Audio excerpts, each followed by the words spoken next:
السلام عليكم ورحمة الله وبركاته. ازيكم يا حبايب قلبي؟ عاملين ايه؟ يا رب تكونوا بخير وفي احسن حال. برحب بكم من مطبخ ام انس. يا رب اكون عند حسن ظنكم حبايب قلبي، واي حاجة اقدمها لكم تنول اعجابكم وتكونوا مبسوطين منها. النهاردة حبايب قلبي بقى هنقدم مع بعض فيديو جميل جدا كده، يعني جولة رائعة كده ممتعة ما شاء الله. هاخدكم معايا كده في جولة في الأراضي الزراعية والخضروات الجميلة، وكمان حبايب قلبي التنفس والهواء النقي كده اللي احنا بنشمه من الغيطان ومن الأراضي. وهوريكم كمان ازاي الفلاحين بيجيبوا أكل للمواشي بتاعتهم. وكمان حبايب قلبي يعني شغل الفلاحين عامة بيكون ازاي، والأراضي بتاعت الفلاحين شكلها ايه. قاعدة كده في أمانة الله، وجوزي سارح يعني. كان أولادي في الدروس وما فيش عندي حاجة أعملها، فقال لي ليه الاكتئاب؟ هفسحك وهويكي ما شاء الله، وهنشم هوا نقي جميل. تعالوا بينا حبايب قلبي نشوف الجولة الجميلة الممتعة. بصراحة متعتني جدا واتبسطت منها جدا، وكانت خروجة جميلة جدا. كفاية ان انا شميت كده الخضار الجميل بتاعنا والأراضي والهواء النقي ده. طبعا اللي انا بقطفه دوت سلق. السلق ده بيتباع في المدن، طبعا غالي، وكمان مش بيكون طازة من قلب الأرض زي ما أنا بجيبه كده. وده الفول الأخضر اللي احنا بنشتريه برضو غالي، بس لسه الفول حبايب قلبي زي ما انتم شايفين كده منور بس وصغير كده ما جمعش.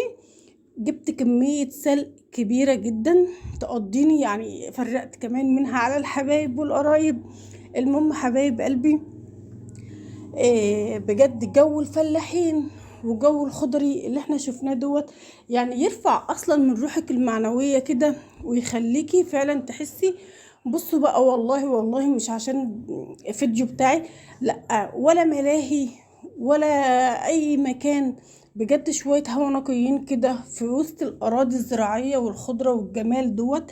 دي أراضي بقى كانت لسه بتتحضر. هبلت جوز الأرض ديت الارض ديت لسه مش فيها برسيم، ليه مش فيها؟ يقول لي الارض ديت لسه بتتحضر للبطاطس، هيزرعوها بطاطس. عرفني ازاي البطاطس بتتزرع، وازاي الارض بتكون معموله ازاي قبل البطاطس، وتحضير للبطاطس الارض بتكون عامله ازاي. هنصور معاكم فيديوهات كتيره تانية، وهوريكم ازاي بيزرعوا البطاطس بالظبط، وازاي بيقطعوها، وازاي بيعملوا الحاجات الجميله ديت. زي ما انا معاكم النهارده كده حبايب قلبي. دي بقى أرض قمح، بس صاحبها كان بيرويها، يعني بيرويها بيسقيها مية. تمام، عشان الناس بس اللي مش عارفة يعني ايه يرويها، بيسقيها مية. فشايفين الطيور جميلة جدا بتيجي كده يعني ايه تقف كده على المية. وده منظر المية اللي بتروح للأرض. وده كمان حبايب قلب جنبها أرض اهي بتتحضر برضو للبطاطس أو مزروعة بطاطس.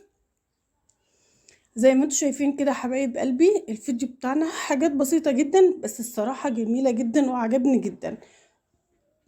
خروجة جميلة فسحت فيها نفسي وشميت هوا نقي بجد، وكمان حسيت ان انا غيرت من روحي المعنوية فعلا.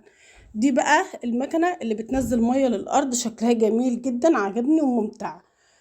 تعالوا بقى حبايب قلبي، واحنا مروحين كده لقينا واحد صاحب جوزي بيجيب أكل للمواشي بتاعته. فايه جوزي نازل يساعده شوية، فوقفت معاهم بقى نحكي شوية وكده. فعجبني المنظر، وعجبني ازاي هما بيقطعوا البرسيم بتاع المواشي دوت. فحبيت اشارككم واوريكم كده ازاي هما بيعملوا، وده طريقة الحش بتاعة البرسيم اللي المواشي بتاكله. تمام، دي اكل المواشي يا جماعة. في الشتاء بياكلوهم برسيم كده، وفي الصيف تقريبا تبن وحاجات من دي. حبيت اصورهم كده وهم بيقطعوا البرسيم. يعني بصراحة تعب وارهاق، وربنا يعين كل الفلاحين يا رب عامة. يعني الناس حبايب قلبي واخدة فكرة عن الفلاحين فلاحة، لا مواشي، لا اراضي، لا مش عارفة ايه. ده الفلاح دوت اساس الخير كله. ايه رأيكم؟ يعني اللي رأيه من رأيي يكتب لي في الكومنتات. الفلاح هو اللي معيش البندر. يعني الفلاح هو اللي بيعيش البندر، الخير بيطلع من الأراضي بتاعة الفلاح. تعب الفلاح في الأراضي هو اللي بيطلع خير وبيطلع زرع وبيطلع حاجات يعني جميلة جدا بتتباع في المدن بالغالي. تمام. هنا بقى المنظر حبايب قلبي بعد ما قطعوا البرسيم، تعب وإرهاق بجد، ربنا يعينهم ويقويهم. وبعدين يحملوا بقى تاني على العربيات الكرو بتاعتهم ويروحوا زي ما انتوا شايفين كده. يعني كمان لو الدنيا شتت صعب عليهم جدا ان هم يروحوا يجيبوا اكل للمواشي بتاعتهم ديت. ادعوا معايا ربنا يعين كل الفلاحين ويقويهم على رزقهم وشغلهم، ويجعل عندهم الخير دايما يا رب. وقولوا لي بقى في الكومنتات بتتابعوني من اي بلد، ولو في حد فيكم في الارياف يكتب لي هو منين بالظبط عشان نتعرف على بعض. والسلام عليكم ورحمة الله وبركاته.